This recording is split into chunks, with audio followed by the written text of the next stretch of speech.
एक घटना हम आपको सुनाएं, सच्ची घटना है, पर व्यक्ति और स्थल का नाम नहीं। एक इंजीनियर बन गया, एक लड़का। इंजीनियर तो जानते हैं ना, बड़ा इंजीनियर बन गया। इंजीनियर बन गया तो उसका विवाह हो गया, एक अच्छे अमीर परिवार में विवाह हो गया।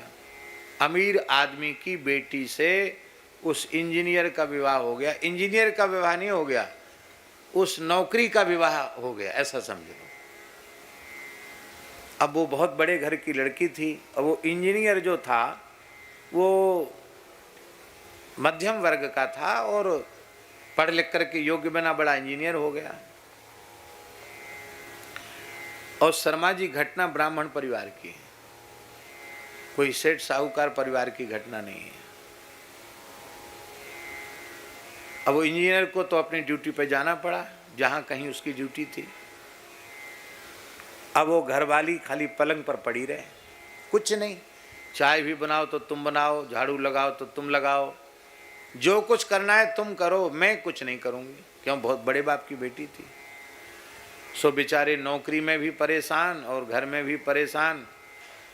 और पैसा मिलता था तो नौकर रखे या नौकरानी रखे तो समस्या। वो ऐसी चंडी स्वभाव की थी कि किसी सेवक को या नौकरानी को घर में डटने ही न दे। यही बड़ी समस्या, दूसरी नौकरानी लाओ। तो परेशान हो गया। अब मैं कुछ कहता हूं तो कहती मैं बीमार रहती हूं, मैं क्या करूं। तो एक अच्छे वैद्य डॉक्टर को बुलाया, बोले ये बहुत बीमार रहती हैं। बोले बीमारी मार तो कुछ नहीं रहती है, कुछ करती नहीं है इसलिए बीमार है। कुछ करने में लग जाए, कर्म क्रियाशील हो जाए तो बीमारी नहीं रहेगी। तो उसने कहा कि क्या कराएं इससे। बोले देखो, तुमको कंपनी के बड़े इंजीनियर हो, लंबी चौड़ी जगह मिली है, जगह में घर में जगह है, एक बढ़िया देसी गाय रख लो। कुछ नहीं करेगी, गौ सेवा तो अरे मोरे महाराज, गौ सेवा करेगी, गोबर उठाएगी ये गौ सेवा ये सब नहीं करेगी ये। चाय तक तो बनाती नहीं, गौ सेवा क्या करेगी ये। तो डॉक्टर उनका मित्र था, उसने कहा कि फिर ऐसा करो, ये बीमार बिल्कुल नहीं है पर कुछ नहीं करती इसलिए बीमारी का नाटक करती, अब तुम नाटक करो बीमारी का। बोले ठीक है। तो उनकी सलाह हो गई और बस अब पड़ गए बीमार। बीमार थे नहीं, पड़ गए बीमार। बहुत जोर का सिर फटा जा रहा है, बड़ी बेचैनी है, घबराहट हो रही है, सीने में दर्द हो रहा है। बोले डॉक्टर को बुला। प्रसिद्ध डॉक्टर थे, घूमने जाते थे सवेरे रोज। डॉक्टर उन्हीं से अपनी पत्नी का भी बड़ा भरोसा था कि बड़े नामी गामी डॉक्टर हैं। डॉक्टर को बुलाया, बोले उनको बुलाएं। बोले हाँ मैं तो मरा जा रहा हूँ, उन्हीं को बुलाओ। डॉक्टर आए, आ करो, जीभ निकाली, आंख ऐसे करी, थोड़ा टॉर्च लगाई। डॉक्टर सब नाटक करते हैं। थोड़ा आला लगाया, थोड़ा घड़ी देख करके देखा क्या कैसे नबज चल रही है। फिर तुरंत चश्मा उतार के रख दिया, आला कान से रख दिया, ऐसे हुआ। घबरा गई पत्नी, क्या हुआ। बोले अब भाभी जी मैं आपसे कुछ नहीं बोल सकता, मैं कुछ नहीं कह सकता।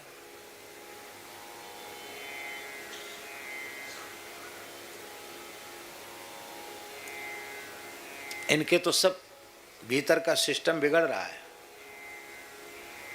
बीमारी पकड़ में नहीं आ रही। हाँ लेकिन अच्छा डॉक्टर, मैं खुद डॉक्टर हूं पर इनका मित्र हूं, आपका हितैषी हूं। हॉस्पिटल में गए तो इनका जीवित लौट के आना भी मुश्किल है। डॉक्टरों के चक्कर में फंसने की मैं सलाह नहीं दूंगा, लेकिन एक प्रयोग कर सकती हो। क्या, वह हम कुछ देसी दवा इनको देंगे और ये दवा लें। बस बात ये है कि वो दवा जो इनको दी जाएगी वो गाय के मक्खन में दी जाएगी और वो मक्खन तुम्हारे हाथ से निकाला हुआ होना चाहिए, घर की गाय का होना चाहिए। बोले मैं तो जानती हूँ, मेरे सब आपको प्रशिक्षण दे दिया जाएगा, आप करो। तो उस डॉक्टर ने किसी भी प्रकार से उसको गौ सेवा में लगा दिया। अब वो काम में लग गई तो उसको अच्छा लगने लग गया, क्यों पड़ी रहती थी। एकाध कोई नौकर वोकर भी सहयोग कर देता, पर काम में लग गई, धार काढ़ने लग गई, दूध हटाने लग गई, दही जमाने लग गई, मक्खन निकालने लग गई। और धीरे धीरे धीरे धीरे वो स्वस्थ होने लगे। महीना 1.5 महीना की छुट्टी ली थी। इसके बाद तो चेहरा उनका लाल हो गया, पत्नी ठीक हो गई और फिर धीरे धीरे नौकरी पर जाने लगे। डॉक्टर को फिर बुलाया, बोले भाई अभी अपने को पूरा स्वस्थ मत समझना, अभी तुमको कम से कम 1.5 साल तो तुमको इसी तरह से सेवा करनी पड़ेगी, फिर ये जल्दी बीमार नहीं पड़ेंगे, नहीं फिर कुछ हो जाए तो हमसे मत कहना। वो बोली ये तो ठीक से लगी रहे हैं, मैं भी जब से गौ सेवा कर रही हूँ तब से अपने को ठीक अनुभव कर रही हूँ। कहा आप तो बिल्कुल ठीक हो जाएंगी। 1.5 साल बाद उनके संतान हो गई, पुत्र हो गया। ये सच्ची घटना है। विवाह के 7-8 वर्ष निकल गए थे और कोई संतान नहीं थी, फिर संतान हो गए गाय की कृपा से। संतानहीनता का एक कारण स्त्रियों के लिए अकर्मण्यता भी है, क्योंकि उनमें गर्भधारण की, प्रजनन की क्षमता समाप्त हो जाती है क्रियाशीलता के अभाव में। इसलिए माताओं को अपने शरीर से श्रम अवश्य करना, केवल बौद्धिक श्रम नहीं, शारीरिक श्रम भी जरूरी है।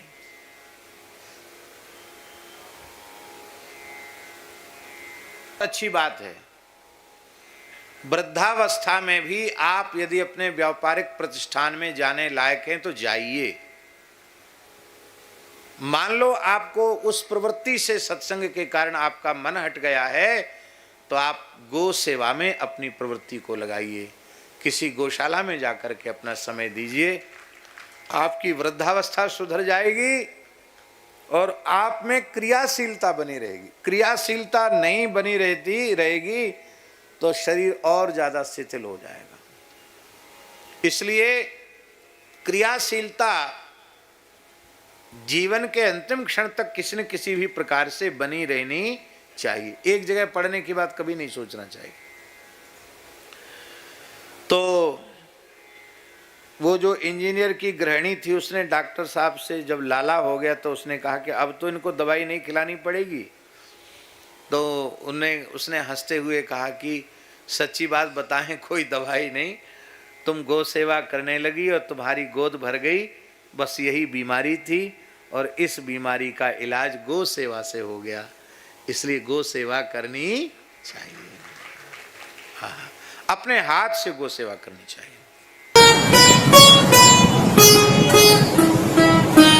श्री सीताराम प्रतिदिन सत्संग एवं दर्शन के लिए श्री महाराज जी के ऑफिशियल चैनल को जरूर सब्सक्राइब करें।